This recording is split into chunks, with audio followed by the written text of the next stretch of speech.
দেখুন বন্ধুরা, আমি এই কোদাল দিয়ে সাইডগুলো কোপাচ্ছি কেন? তা যখন ট্র্যাক্টর জমিতে চষবে তখন এই সাইডগুলো সুন্দরভাবে চষা হয়ে যাবে, তাই সাইডগুলো সুন্দর করে কেটে এক লেবেল করে দিতে হয়।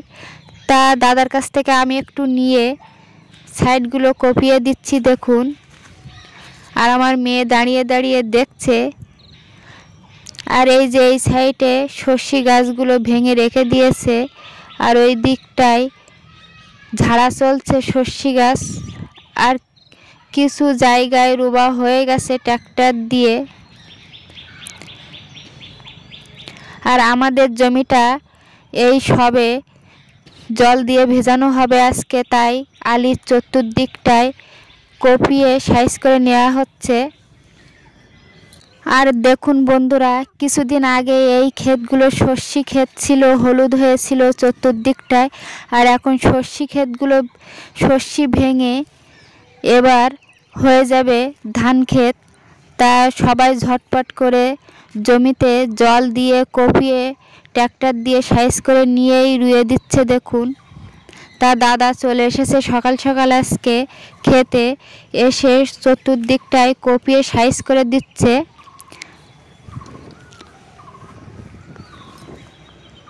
আজকে আমাদের ক্ষেতে জল দেওয়া হবে। আর দেখুন বকগুলো কত সুন্দর এসে ঘুরে বেড়াচ্ছে। আর ওইদিকে দাদা আবার ট্র্যাক্টর আলাকে বলতে গিয়েছে যে আমাদের জমিটায় চাষ দেওয়ার জন্য, তা আজকে জল দিয়ে ভিজিয়ে রাখলে কালকে এই জমিতে ট্র্যাক্টর দিয়ে চাষ দেওয়া যাবে। আর এইদিকে আমাদের জমিটা জল দিয়ে ভিজানো হচ্ছে, আর চতুর্দিকে আলগুলো ছাঁটা হচ্ছে।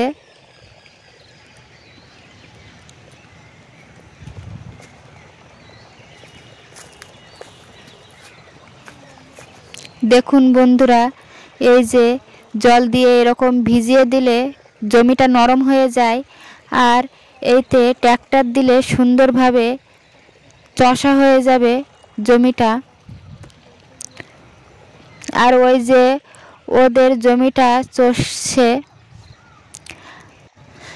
দেখুন বন্ধুরা, তোমাদের একটু এই বকগুলো দেখানোর জন্য আমি একটু ওই বকের দিকে দৌড়িয়েছি।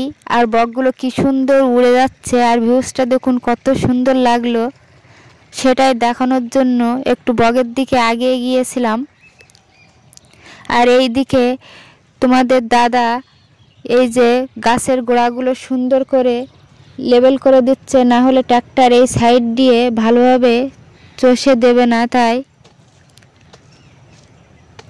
আর বাড়ি আসার পথে আমি দেখছি যে আম গাছে স্প্রে করছে, আর এই যে মেশিনের সাহায্যে স্প্রেটা করা হচ্ছে দেখুন। আর গরু দিয়ে নাঙল দেওয়া হচ্ছে জমিতে, দেখুন কত সুন্দর। আর কেউ কেউ ট্র্যাক্টর দিয়ে জমি চষছে, কত সুন্দর দেখুন।